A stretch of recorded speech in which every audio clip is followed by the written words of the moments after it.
The Assembly will hear an address by His Excellency Donald Trump, President of the United States of America. I request protocol to escort His Excellency and invite him to address the Assembly.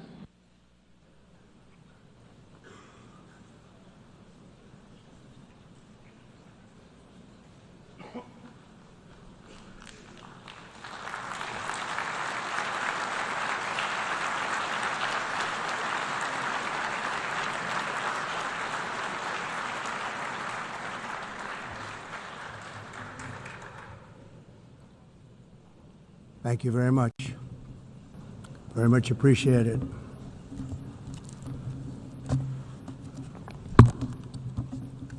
And I don't mind making this speech without a teleprompter, because the teleprompter is not working.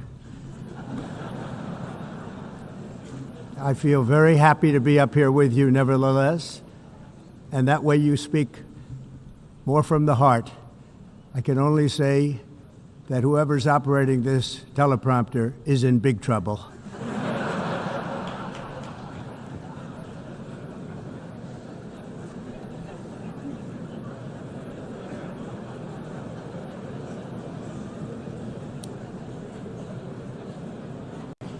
Hello, Madam First Lady. Thank you very much for being here.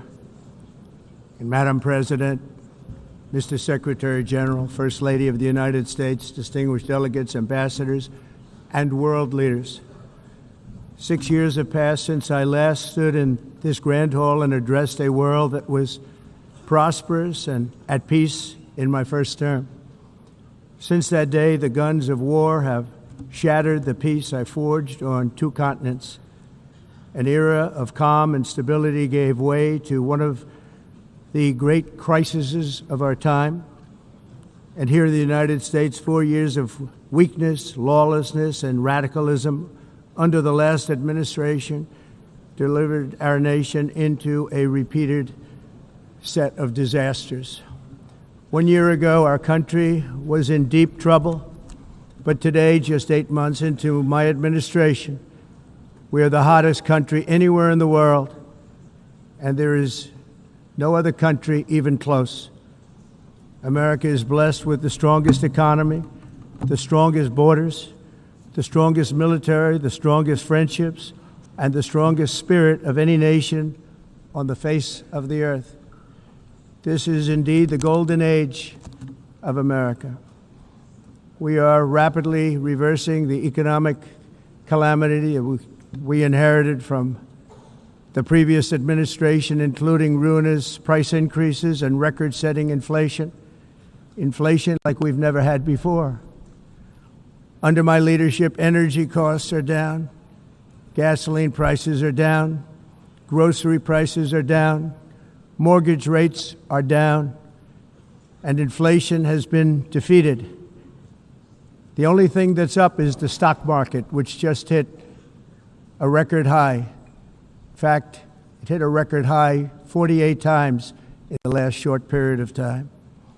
Growth is surging, manufacturing is booming. The stock market, as I said, is doing better than it's ever done. And all of you in this room benefit by that, almost everybody. And importantly, workers' wages are rising at the fastest pace in more than 60 years. And that's what it's all about, isn't it? In 4 years of President Biden, we had less than $1 trillion of new investment into the United States. In just 8 months since I took office, we have secured commitments and money already paid for $17 trillion. Think of it, 4 years, less than $1 trillion, 8 months, much more than $17 trillion is being invested in the United States. And it's now pouring in from all parts of the world. We've implemented the largest tax cuts in American history and the largest regulation cuts in American history, making this once and again the best country on earth to do business. And many of the people in this room are investing in America, and it's turned out to be an awfully good investment during this 8-month period. In my first term, I built the greatest economy in the history of the world. We had the best economy ever, history of the world.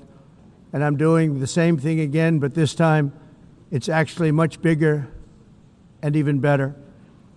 The numbers far surpass my record-setting first term. On our southern border, we have successfully repelled a colossal invasion. And for the last 4 months, and that's 4 months in a row, the number of illegal aliens admitted and entering our country has been 0. Hard to believe, because if you look back just a year ago, it was millions and millions of people pouring in from all over the world, from prisons, from mental institutions, drug dealers. All over the world they came. They just poured into our country with the ridiculous open border policy of the Biden administration.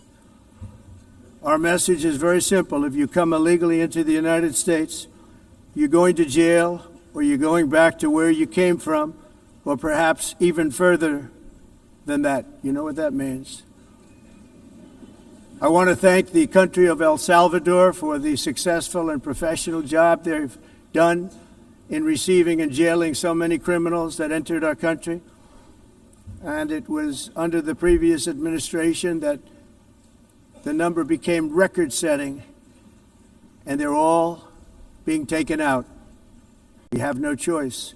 And other countries have no choice, because other countries are in the exact same situation with immigration. It's destroying your country, and you have to do something about it. On the world stage, America is respected again like it has never been respected before. You think about 2 years ago, 3 years ago, 4 years ago, or 1 year ago, we were a laughingstock all over the world. At the NATO summit in June, virtually all NATO members formally committed to increase defense spending at my request from 2% to 5% of GDP, making our alliance far stronger and more powerful than it was ever before. In May, I traveled to the Middle East to visit my friends and rebuild our partnerships in the Gulf and those valued relationships with Saudi Arabia, Qatar, and the UAE and other countries are now, I believe, closer than ever before. My administration has negotiated one historic trade deal after another, including with the United Kingdom, the European Union, Japan, South Korea, Vietnam, Indonesia, the Philippines, Malaysia, and many, many others.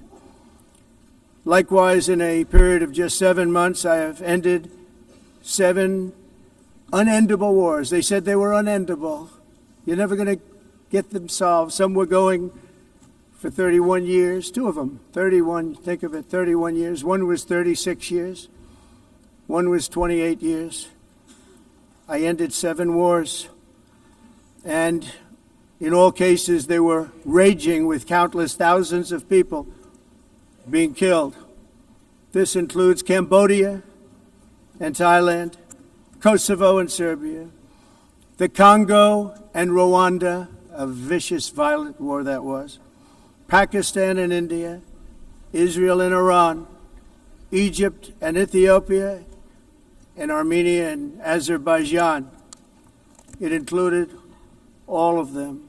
No president or prime minister, and for that matter, no other country has ever done anything close to that. And I did it in just 7 months. It's never happened before. There's never been anything like that. I'm very honored to have done it. It's too bad that I had to do these things instead of the United Nations doing them. And sadly, in all cases, the United Nations did not even try to help in any of them. I ended 7 wars, dealt with the leaders of each and every one of these countries, and never even received a phone call from the United Nations offering to help in finalizing the deal. All I got from the United Nations was an escalator that on the way up stopped right in the middle. If the First Lady wasn't in great shape, she would have fallen. But she's in great shape. We're both in good shape. We both stood. And then a teleprompter that didn't work. These are the two things I got from the United Nations, a bad escalator and a bad teleprompter. Thank you very much. And by the way, it's working now. It just went on. Thank you. I think I should just do it the other way. It's easier. Thank you very much. I didn't think of it at the time because I was too busy working to save millions of lives. That is the saving and stopping of these wars. But later I realized that the United Nations wasn't there for us. They weren't there. I thought of it really after the fact, not during these negotiations, which were not easy. That being the case, what is the purpose of the United Nations? The UN has such tremendous potential. I've always said it. It has such tremendous, tremendous potential, but it's not even coming close to living up to that potential. For the most part, at least for now, all they seem to do is write a really strongly worded letter and then never follow that letter up. It's empty words, and empty words don't solve war. The only thing that solves war and wars is action. Now, after ending all of these wars and also earlier negotiating the Abraham Accords, which is a very big thing for which our country received no credit, never receives credit. Everyone says that I should get the Nobel Peace Prize for each one of these achievements. But for me, the real prize will be the sons and daughters who live to grow up with their mothers and fathers, because millions of people are no longer being killed in endless and unglorious wars. What I care about is not winning prizes, it's saving lives. We saved millions and millions of lives with the 7 wars. And we have others that we're working on, and you know that. Many years ago, a very successful real estate developer in New York, known as Donald J. Trump, I bid on the renovation and rebuilding of this very United Nations complex. I remember it so well. I said at the time that I would do it for $500 million, rebuilding everything. It would be beautiful. I used to talk about, I'm going to give you marble floors. They're going to give you terrazzo. I'm going to give you the best of everything. You're going to have mahogany walls. They're going to give you plastic. But they decided to go in another direction, which was much more expensive at the time, and which actually produced a far inferior product. And I realized that they did not know what they were doing when it came to construction, and that their building concepts were so wrong, and the product that they were proposing to build was so bad and so costly. It was going to cost them a fortune. And I said, and wait till you see the overruns. Well, I turned out to be right. They had massive cost overruns and spent between $2 and $4 billion on the building and did not even get the marble floors that I promised them. You walk on terrazzo. Do you notice that? As far as I'm concerned, frankly, looking at the building and getting stuck on the escalator, they still haven't finished the job. They still haven't finished. That was years ago. The project was so corrupt that Congress actually asked me to testify before them on the tremendous waste of money, because it turned out that they had no idea what it was, but they knew it was anywhere between $2 and $4 billion as opposed to $500 million with a guarantee. But they had no idea, and I said it cost much more than $5 billion. Unfortunately, many things in the United Nations are happening just like that, but on an even much bigger scale, much, much bigger. Very sad to see. Whether the UN can manage to play a productive role, I've come here today to offer the hand of American leadership and friendship to any nation in this assembly that is willing to join us in forging a safer, more prosperous world. And it's a world that we'll be much happier with. A dramatically better future is within our reach. But to get there, we must reject the failed approaches of the past and work together to confront some of the greatest threats in history. There is no more serious danger to our planet today than the most powerful and destructive weapons ever devised by man, of which the United States, as you know, has many. Just as I did in my first term, I've made containing these threats a top priority, starting with the nation of Iran. My position is very simple. The world's #1 sponsor of terror can never be allowed to possess the most dangerous weapon. That's why shortly after taking office, I sent the so-called Supreme Leader a letter making a generous offer.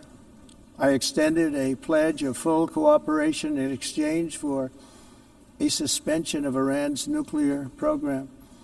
The regime's answer was to continue their constant threats to their neighbors and U.S. interests throughout the region and some great countries that are right nearby. Today, many of Iran's former military commanders, in fact, I can say almost all of them, are no longer with us. They're dead. And 3 months ago, in Operation Midnight Hammer, 7 American B-2 bombers dropped the 14 30,000-pound each bombs on Iran's key nuclear facilities, totally obliterating everything. No other country on earth could have done what we did. No other country has the equipment to do what we did. We have the greatest weapons on earth. We hate to use them. But we did something that for 22 years people wanted to do. With Iran's nuclear enrichment capacity demolished, I immediately brokered an end to the 12-day war, as it's called, between Israel and Iran, with both sides agreeing to fight no longer. As everyone knows, I have also been deeply engaged in seeking a ceasefire in Gaza. Have to get that done. Have to get it done. Unfortunately, Hamas has repeatedly rejected reasonable offers to make peace. We can't forget October 7th, can we? Now, as if to encourage continued conflict, some of this body is seeking to unilaterally recognize a Palestinian state. The rewards would be too great for Hamas terrorists for their atrocities. This would be a reward for these horrible atrocities, including October 7th, even while they refuse to release the hostages or accept a ceasefire. Instead of giving to Hamas and giving so much, because they've taken so much, they have taken so much. This could have been solved so long ago. But instead of giving in to Hamas's ransom demands, those who want peace should be united with one message: release the hostages now. Just release the hostages now. Thank you.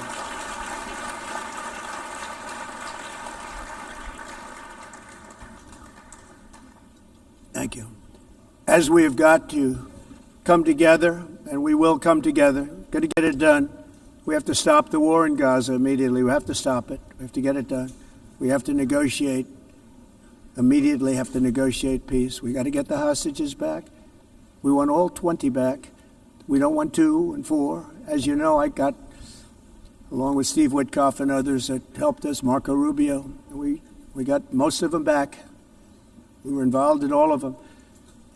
But I always said the last 20 are going to be the hardest, and that's exactly what happened. We have to get them back now. We don't want to get back 2, and then another 2, and then 1, and then 3. Have this process. No, we want them all back, and we want the actually 38 dead bodies back too. Those parents came to me, and they want them back, and they want them back very quickly and very badly, as though they were alive. They want them. They want them every bit as much as if their son or daughter were alive.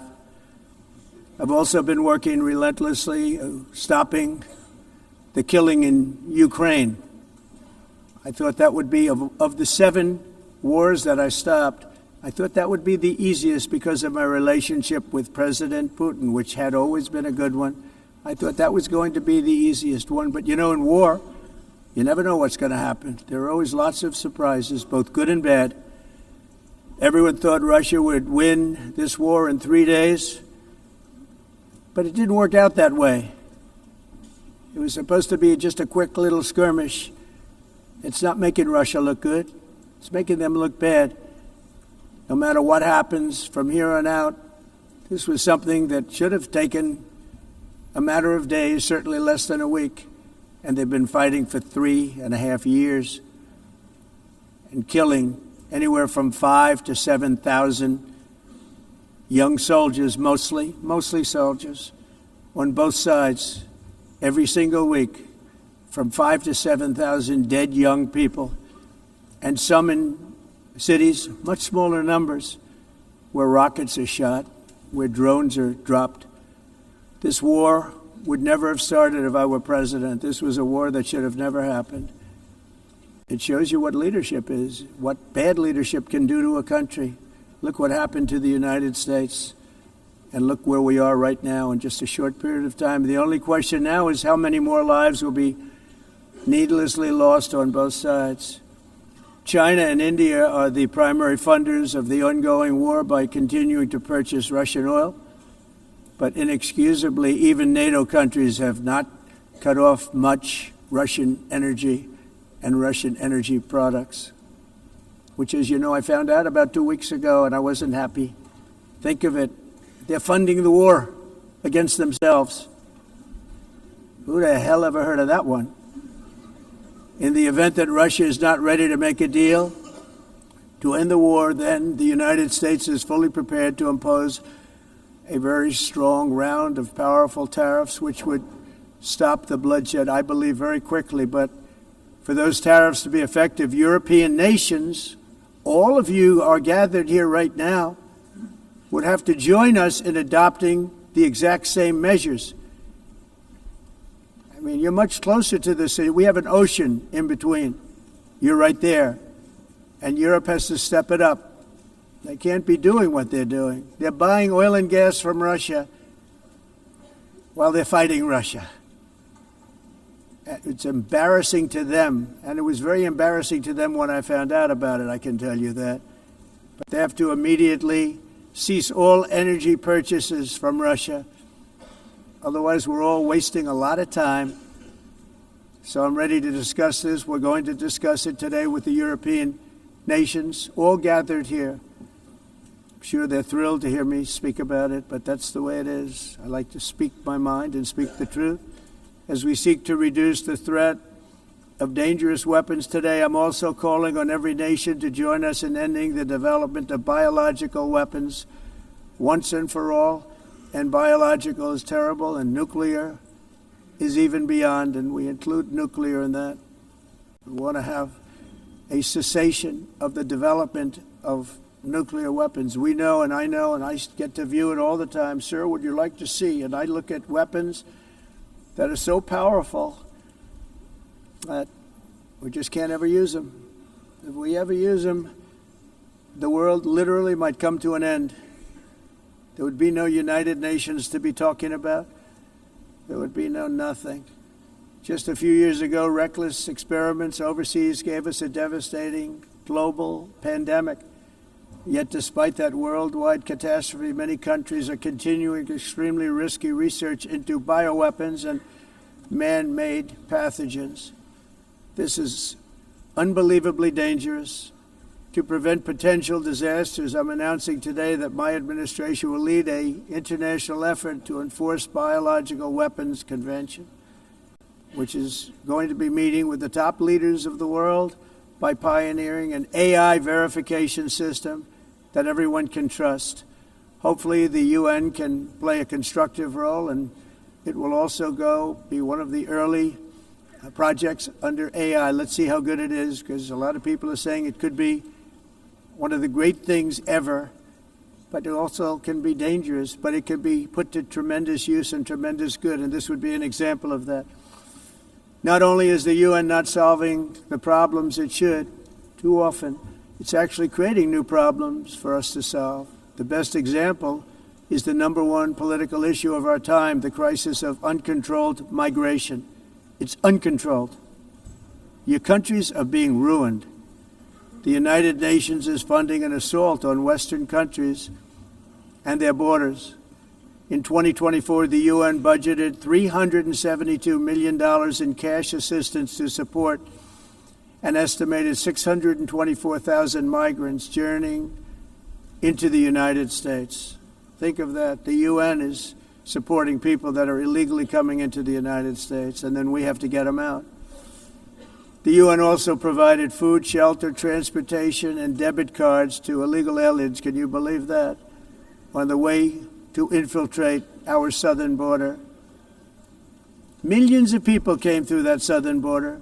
Just a year ago, millions and millions of people were pouring in, 25 million altogether over the 4 years of the incompetent Biden administration. And now we have it stopped, totally stopped. In fact, they're not even coming anymore because they know they can't get through. But what took place is totally unacceptable. The UN is supposed to stop invasions, not create them and not finance them. In the United States, we reject the idea that mass numbers of people from foreign lands can be permitted to travel halfway around the world, trample our borders, violate our sovereignty, cause unmitigated crime, and deplete our social safety net. We have reasserted that America belongs to the American people, and I encourage all countries to take their own stand in defense of their citizens as well. You have to do that because I see it. I'm not mentioning names. I see it, and I can call every single one of them out. You're destroying your countries. They're being destroyed. Europe is in serious trouble. They've been invaded by a force of illegal aliens like nobody's ever seen before. Illegal aliens are pouring into Europe. Nobody is ever, and nobody's doing anything to change it, to get them out. It's not sustainable. And because they choose to be politically correct, they're doing just absolutely nothing about it. And I have to say, I look at London, where you have a terrible mayor, terrible, terrible mayor. And it's been so changed, so changed. Now they want to go to Sharia law. But you're in a different country. You can't do that. Both the immigration and their suicidal energy ideas will be the death of Western Europe if something is not done immediately. This cannot be sustained. What makes the world so beautiful is that each country is unique. But to stay this way, every sovereign nation must have the right to control their own borders. You have the right to control your borders, as we do now, and to limit the sheer numbers of migrants entering their countries and paid for by the people of that nation that were there and that built that particular nation at the time. They put their blood, sweat, tears, money into that country, and now they're being ruined. Proud nations must be allowed to protect their communities and prevent their societies from being overwhelmed by people they have never seen before, with different customs, religions, with different everything. Where migrants have violated laws, lodged false asylum claims, or claimed refugee status for illegitimate reasons, they should, in many cases, be immediately sent home. And while we will always have a big heart for places and people that are struggling and truly compassionate, answers will be given. We have to solve the problem, and we have to solve it in their countries, not create new problems in our countries. And we are very helpful to a lot of countries that are just not able to send their people anymore. They used to send them to us in caravans of 25,000, 30,000 people each. These massive caravans of people pouring into our country, totally unchecked and unvetted. But not anymore. According to the Council of Europe in 2024, almost 50% of inmates in German prisons were foreign nationals or migrants. In Austria, the number was 53% of the people in prisons were from places that weren't from where they are now. In Greece, the number was 54%, and in Switzerland, beautiful Switzerland, 72% of the people in prisons are from outside of Switzerland. When your prisons are filled with so-called asylum seekers who repaid kindness, and that's what they did, they repaid kindness with crime, it's time to end the failed experiment of open borders. You have to end it now. See, I can tell you, I'm really good at this stuff. Your countries are going to hell. In America, we've taken bold action to swiftly shut down uncontrolled migration. Once we started detaining and deporting everyone who crossed the border, and removing illegal aliens from the United States, they simply stopped coming. They're not coming anymore. We're getting a lot of credit, but they're not coming anymore. This was a humanitarian act for all involved, because on the trips up, thousands of people a week were dying. Women were being raped. Nobody's ever seen anything like it. Raped, horribly beaten, raped. On the trip up, the journey up, it was a long walk. It was a long, arduous journey, indeed. And it was also a historic victory against human trafficking throughout the region. What we did was a victory, and we saved so many lives of people that wouldn't make the journey. That journey was loaded up with death. Loaded up with death. Dead bodies all along the roads of jungles to get up. They go through jungles, they go through areas so hot you couldn't breathe. They were dying of suffocation, areas so hot that you couldn't breathe. Dead bodies all over. By them not coming, we're saving tremendous numbers of lives. My people have done a fantastic job in doing what they did, and the American public agrees with it. I mean, I was very proud to see this morning I have the highest poll numbers I've ever had. Part of it is because of what we've done on the border. I guess the other part is what we've done on the economy. Joe Biden's policies empowered murderous gangs, human smugglers, child traffickers, drug cartels, and prisoners from all over the world. The previous administration also lost nearly 300,000 children. Think of that. They lost more than 300,000 children, little children, who were trafficked into the United States on the Biden watch, many of whom have been raped, exploited, and abused, and sold. Sold. Nobody talks about that. The fake news doesn't write about it. With many others, young children who are missing or dead. And we found a lot of these children, and we're sending them back, and we've been sending them back to their parents. They said, nobody knows who they are. They said, where do you come from? And they'll give us a country, and we'll find out, and we'll figure it out, and we'll bring them back to their homes. And the mother and father rush to the door, and their tears in their eyes. They can't believe that they're seeing their son or daughter, their little son or daughter again. We've done almost 30,000 of them so far. Any system that results in the mass trafficking of children is inherently evil. Yet that is exactly what the globalist migration agenda has done, and it's what it's all about. In America, those days, as you know, are over. The Trump administration is working, and we are continuing to work to track down the villains that are causing this problem, and also, as I said, to get back the 30,000 we've already returned. Now I think we're going to have another. We're going to find a lot.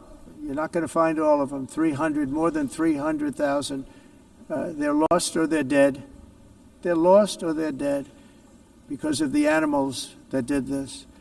To protect our citizens, I've also designated multiple savage drug cartels as far as and you see this, and you see it happening right before your eyes. Let's put it this way. People don't like taking big loads of drugs in boats anymore. There aren't too many boats that are traveling on the seas by Venezuela. They tend not to want to travel very quickly anymore. And we've virtually stopped drugs coming into our country by sea. We call them the water drugs. They kill hundreds of thousands of people. I've also designated multiple savage drug cartels as far as foreign terrorist organizations, along with two bloodthirsty transnational gangs, probably the worst gangs anywhere in the world, MS-13 and Tren de Aragua. Tren de Aragua is from Venezuela, by the way. Such organizations torture, maim, mutilate, and murder with impunity. They're the enemies of all humanity. For this reason, we've recently begun using the supreme power of the United States military to destroy Venezuelan terrorists and trafficking networks led by Nicolas Maduro. To every terrorist thug smuggling poisonous drugs into the United States of America, please be warned that we will blow you out of existence. That's what we're doing. We have no choice.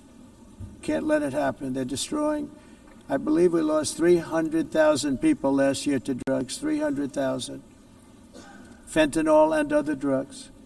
Each boat that we sink carries drugs that would kill more than 25,000 Americans.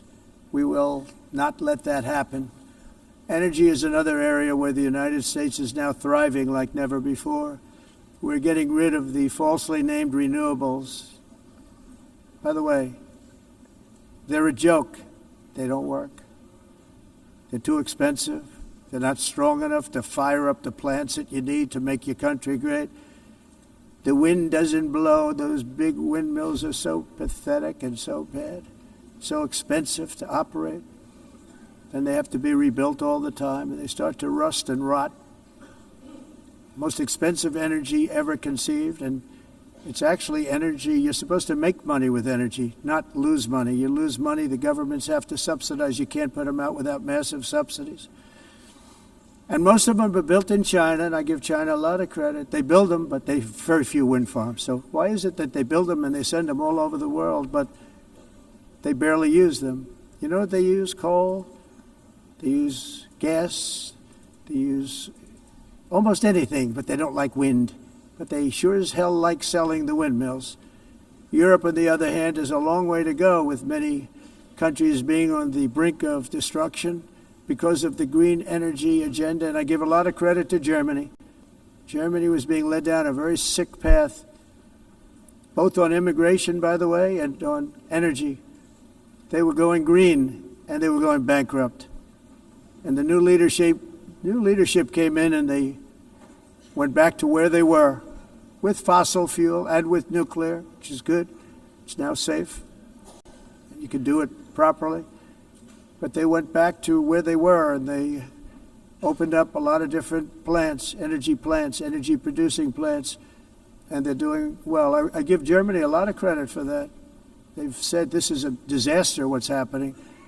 They were going all green. All green is all bankrupt.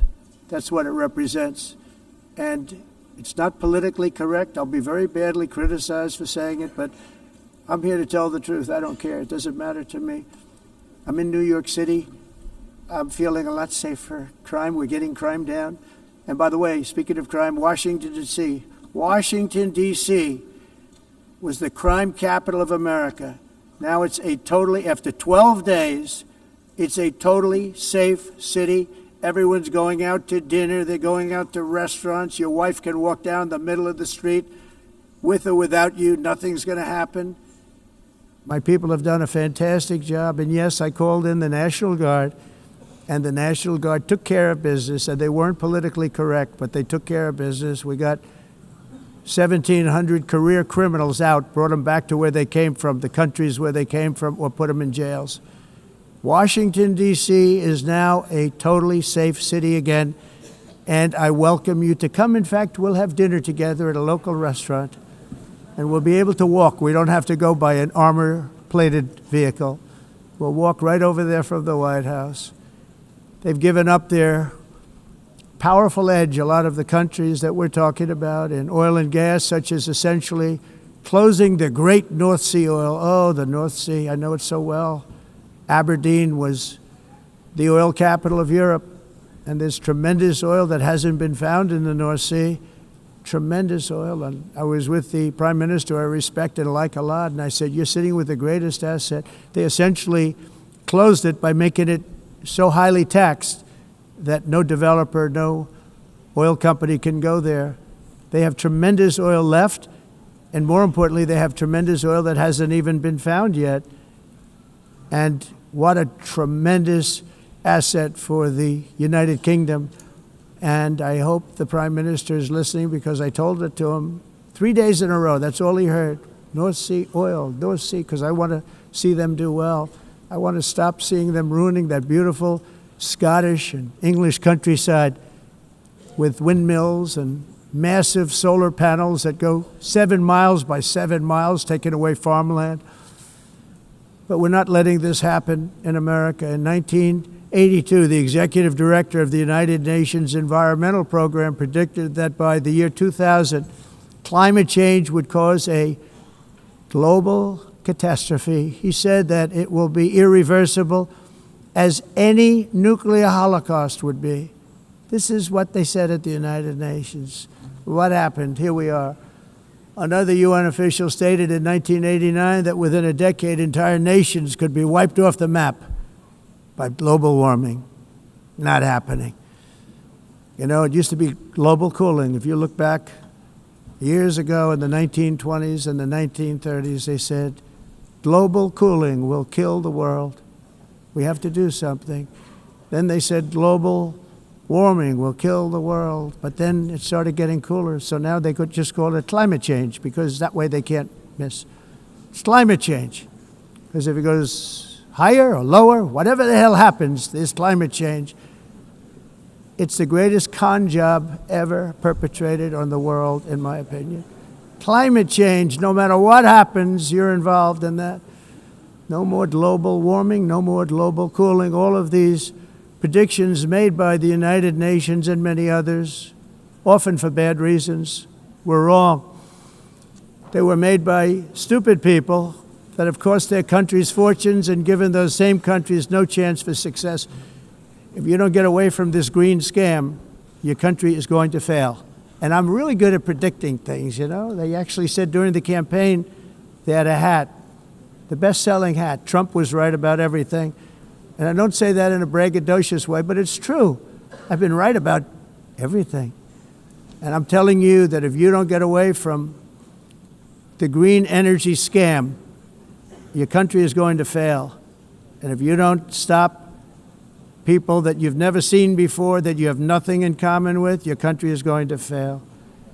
I'm the President of the United States, but I worry about Europe. I love Europe. I love the people of Europe.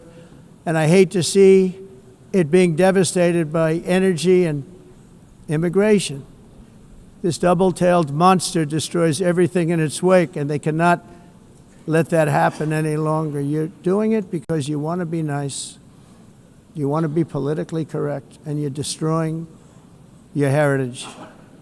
They must take control strongly and immediately of the unmitigated immigration disaster and the fake energy catastrophe before it's too late. The carbon footprint is a hoax made up by people with evil intentions, and they're heading down a path of total destruction. You know, the carbon footprint was a big, big thing a few years ago. I remember hearing about the carbon footprint, and then President Obama would get into Air Force One, a massive Boeing 747, and not a new one, an old one with old engines that spew everything into the atmosphere. He'd talk about the carbon footprint, we must do so. Then he'd get in and he'd fly from Washington to Hawaii to play a round of golf. And then he'd get back onto that big, beautiful plane and he'd fly back and he'd talk about, again, global warming and the carbon footprint. It's a con job. At extreme cost and expense, Europe reduced its own carbon footprint by 37%. Think of that. Congratulations, Europe. Great job. You cost yourself a lot of jobs, a lot of factories closed, but you reduced the carbon footprint by 37%. However, for all of that sacrifice and much more, it's been totally wiped out and then some by a global increase of 54%. Much of it coming from China and other countries that are thriving around China, which now produces more CO2 than all the other developed nations in the world. So all of these countries are working so hard on the carbon footprint, which is nonsense, by the way. It's nonsense. You know, it's interesting. In the United States, we have still radicalized environmentalists, and they want the factories to stop. Everything should stop. No more cows. We don't want cows anymore. I guess they want to kill all the cows. They want to do things that are just unbelievable, and you have it too. But you know, we have a border, strong, and we have a shape, and that shape doesn't just go straight up. That shape is amorphous when it comes to the atmosphere. And if we had the most clean air, and I think we do, we have very clean air. We have the cleanest air we've had in many, many years.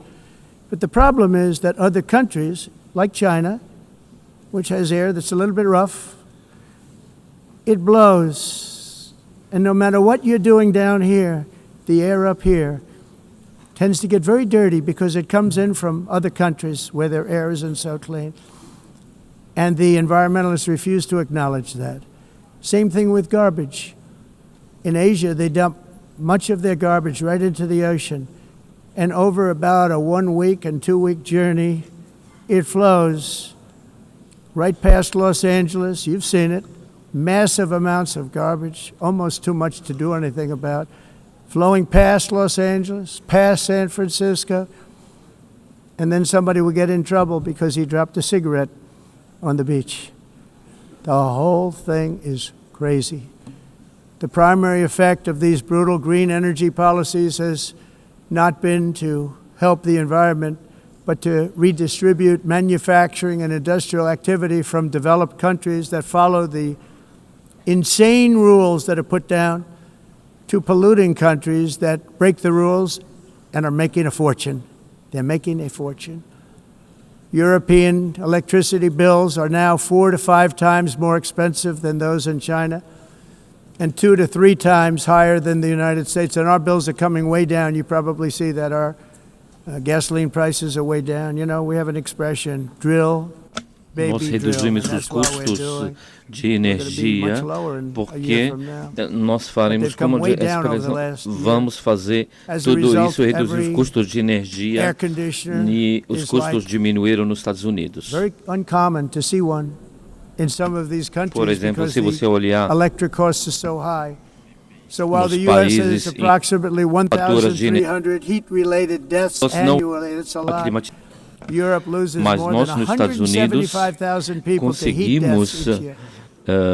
Usar eles e evitar aumento da temperatura, porque é muito caro também usar all in the name of pretending to stop the global warming hoax. The entire globalist concept of asking successful industrialized nations to inflict pain on themselves and radically disrupt their entire societies must be rejected completely and totally, and it must be immediate. That's why in America I withdrew from the fake Paris Climate Accord, where, by the way, America was paying so much more than every country. Others weren't paying. China didn't have to pay until 2030. Russia was given an old standard that was easy to meet, a 1990 standard. But for the United States, we're supposed to pay like $1 trillion. And I said, this is another scam. The fact is, the United States has been taken advantage of by the world for many, many years, but not any longer, as you probably noticed. I unleashed massive energy production and signed historic executive orders to hunt for oil, but we don't have to do much hunting because we have the most oil of any nation anywhere, oil and gas in the world. And if you add coal, we have the most of any nation in the world. Clean, I call it clean, beautiful coal. You can do things today with coal that you couldn't have done 10 years ago, 15 years. So I have a little standing order in the White House. Never use the word coal, only use the words clean, beautiful coal. Sounds much better, doesn't it? But we stand ready to provide any country with abundant, affordable energy supplies if you need them, when most of you do. We're proudly exporting energy all over the world. We're now the largest exporter. In the United States, we want trade and robust commerce with all nations, everybody. We want to help nations. We're going to help nations. But it must also be fair and reciprocal. The challenge with trade is much the same with climate. The countries that followed the rules, all their factories have been plundered. It's really sad to watch. They've been broken. They've been broken by countries that broke the rules. That's why the United States is now applying tariffs to other countries, and much as these tariffs were for many years applied to us, uncontrollably applied to us. We've used tariffs as a defense mechanism under the Trump administration, including my first term, where hundreds of billions of dollars in tariffs were taken in. And by the way, we had the lowest inflation, and now we have very low inflation. The only thing different is that we have hundreds of billions of dollars flowing into our country. But this is how we will ensure that the system works for everyone, and is sustainable into the future. We're also using tariffs to defend our sovereignty and security throughout the world, including against nations that have taken advantage of former U.S. administrations for decades, including the most corrupt, incompetent administration in history, the sleepy Joe Biden administration. Brazil now faces major tariffs in response to its unprecedented efforts to interfere in the rights and freedoms of our American citizens and others, with censorship, repression, weaponization, judicial corruption, and targeting of political critics in the United States. I have a little problem saying this because I must tell you, I was walking in and the leader of Brazil was walking out. We saw him and I saw him, he saw me, and we embraced. And then I'm saying, can you believe I'm going to be saying this in just 2 minutes? But we actually agreed that we would meet next week. We didn't have much time to talk, like about 20 seconds. They were in retrospect, I'm glad I waited because this thing didn't work out too well. But we did talk, we had a good talk, and we agreed to meet next week, if that's of interest. But he seemed like a very nice man, actually. He liked me, I liked him. But if you, and I only do business with people I like. When I don't like them, I don't like them. But we had, at least for about 39 seconds, we had excellent chemistry. It's a good sign. But also in the past, Brazil, can you believe this, unfairly tariffed our nation, but now because of our tariffs, we are hitting them back, and we're hitting them back very hard. As president, I will always defend our national sovereignty and the rights of American citizens. So I'm very sorry to say this, that Brazil is doing poorly and will continue to do poorly. They can only do well when they're working with us. Without us, they will fail, just as others have failed. It's true. Next year, the United States will celebrate the 250th anniversary of our glorious independence, a testament to enduring power and American freedom and spirit. We will also be proudly hosting the 2026 FIFA World Cup, and shortly thereafter, the 2028 Olympics, which is going to be very exciting. I hope you all come. I hope that countless people from all over the globe will take part of these will be great celebrations of liberty and human achievement, and that together we all can rejoice in the miracles of history that began in July 4th, 1776, when we founded the light to all nations. And it's something really that an amazing thing came out of that date. It's called the United States of America. In honor of this momentous anniversary, I hope that all countries who find inspiration in our example will join us in renewing our commitment, values, and those values really that we hold so dear together. Let us defend free speech and free expression. Let us protect religious liberty, including for the most persecuted religion on the planet today. It's called Christianity. And let us safeguard our sovereignty and cherish qualities that have made each of our nations so special, incredible, and extraordinary. In closing, I just want to repeat that immigration and the high cost of so-called green renewable energy is destroying a large part of the free world and a large part of our planet. Countries that cherish freedom are fading fast because of their policies on these two subjects. You need strong borders and traditional energy sources if you are going to be great again. Whether you have come from north or south, east or west, near or far, every leader in this beautiful hall today represents a rich culture, a noble history, and a proud heritage that makes each nation majestic and unique, unlike anything else in human history or any other place on the face of the earth. From London to Lima, from Rome to Athens, from Paris to Seoul, from Cairo to Tokyo and Amsterdam to right here in New York City, we stand on the shoulders of the leaders and legends, generals and giants, heroes and titans who won and built our beloved nations, all of our nations, with their own courage, strength, spirit, and skill. Our ancestors climbed mountains, conquered oceans, crossed deserts, and trekked over wide open plains. They charged into thunderous battles, plunged into grave dangers, and they were soldiers and farmers and workers and warriors and explorers and patriots. They built towns into cities, tribes into kingdoms, ideas into industries, and small islands into mighty empires. You're a part of all of that. They were champions for their people who never gave up and who never, ever gave in. Their values defined our national identities. Their visions forged our magnificent destiny. Everybody in this room is a part of it in your own way.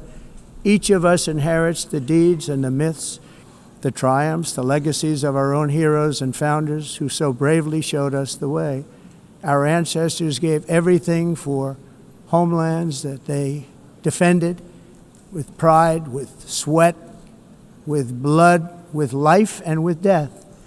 Now the righteous task of protecting the nations that they built belongs to each and every one of us. So together let us uphold our sacred duty to our people and to our citizens. Let us protect their borders, ensure their safety, preserve their cultures, treasure, and traditions, and fight for their precious dreams and their cherished freedoms. And in friendship and really a beautiful vision, let us all work together to build a bright, beautiful planet, a planet that we all share, a planet of peace and a world that is richer, better, and more beautiful than ever before. That can happen. It will happen. It will happen, and I hope it can happen and start right now, right at this moment.